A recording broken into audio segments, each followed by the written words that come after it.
pirmiausia, aš norėčiau padėkoti visiems merams, kurie šiandien čia yra atvykę ir buvusiems merams, matau. Ir galiu pasakyti, kad man tai yra labai svarbu šiandien kalbėti su jumis apie gyvenamųjų namų renovaciją dėl keletos priežasčių. Žinot, nuo idėjos iki rezultato nėra toks trumpas kelias. Ir ne tik Lietuvoje, bet aš esu pastebėjęs ir kitose valstybėse, naujas idėjas visuomenė priima labai iš lėto. Ir pasakysiu, kodėl aš pradėjau savo tokią kalbą, sveikindamas jūs su nuveiktais darbais per tuos 2 metus. Dėl to, kad aš puikiai prisimenu, kad aš buvau finansų ministru 2004 ir 2005 metais. Aš buvau kaip finansų ministras pakviestas į Vokietiją. Į Vokietiją atvykti ir pasižiūrėti, kaip Vokietija labai sparčiai renovuoja gyvenamosius namus rytų Vokietijoje. Rytų Vokietijoje ir su manim buvo ir delegacija nemaža ir tikrai mes netgi važiavome tos objektus ir susitikinėjom su statybininkais ir kalbėjomės, kaip jiems sekasi renovuoti, kodėl jūs čia renovuojat. Reiškia, gal kai kuriuos irgi, kas vyksta dabar pas mus diskusijose, gal reikėtų tos gyvenamosius namus nugriauti. Na, aišku, tik žiūrėjau tuo metu tokius 2 didžiulius skirtumus lyginant Lietuvą su Vokietija, dėl to, kad Vokietija daug turtingesnė šalis ir didesnę finansinę dalį galėjo skirti iš savo biudžeto nacionalinių gyvenamųjų namų renovacijai, bet mums tuo metu irgi jau buvo pasiūlyta netgi savivaldybių asociacijos lygyje sukurti atskirą fondą, tuo metu buvo kalbama apie tam tikrą finansinę paramą, fondą, kurio lėšas būtų galima naudoti gyvenamųjų namų renovaciją su tam tikra kapitalo grąža, tas, kas yra daroma dabar. Šiandien turim 2014. 2014. Praktiškai 10 metų, galima sakyti, yra prarasto laiko arba 8 metai.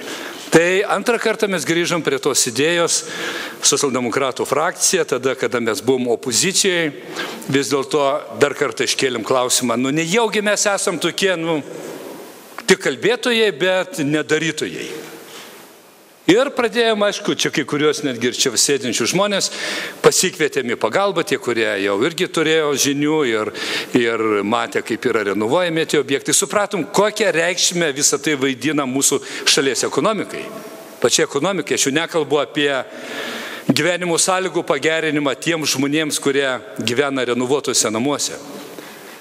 Ir tikrai ta programa buvo paruošta ir aš džiaugiuosi, kad jinai greitai virto kūną, kada šitą vyriausybę pradėjo dirbti. Ir aišku, dėkingas buvusiam aplinkos ministrui, jo komandai ir dabartiniam ministrui, kuris tęsia tos programos įgyvendinimą.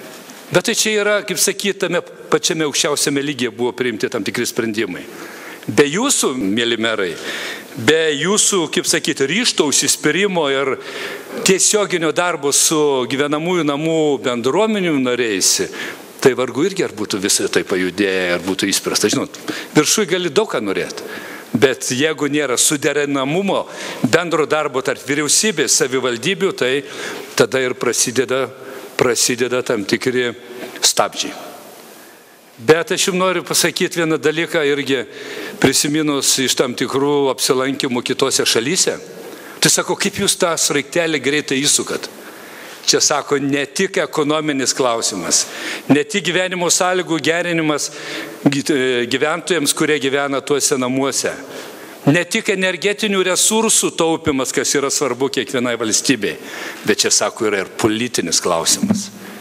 Tie merai, pavyzdžiui, kurie Danijoje, Vokietijoje, kiek kitose šalyse, jeigu neįgyvendina programų, kurios tarnauja visuomeniai, kad jų, paprastai pasakius, piniginė suplonėtų, reiškia, užmokant už komunalinės paslaugas, tų merų niekas neberenka. Ir vienas iš tokių svarbiausių politinių akcentų. Ir čia turiu pasakyti, man kai kur yra gaila, kaip aš noriu pasakyti, sekmadienio vakarą aš gaunu informaciją iš savo patarėjų, aišku, per ministeriją aplinkos, kiek yra gyvenamųjų namų įtraukta į būsimą, kaip sakyti, renovuojamų namų sąrašą.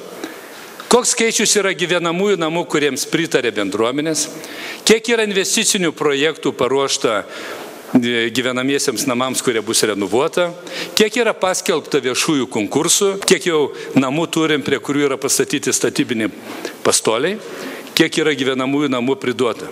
Tai mes šitai pradėjom dirbti ir šitą informaciją kiekvieną savaitę, sekmadienį, ruošiantis man pirmadieniui pasitarimui, aš ją gaunu.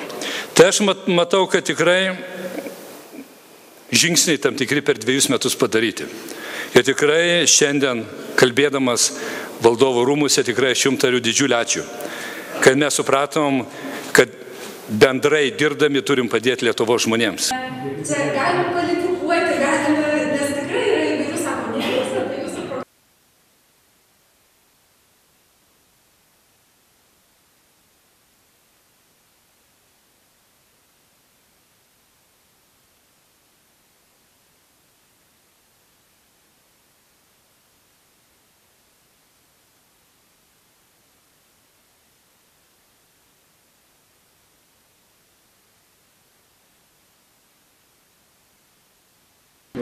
Tolimesnė šalies kvartalinė renovacija. Sėkmingai iki šiol gyvendinamas daugiabučių renovacijos modelis yra parengta visuomeninių pastatų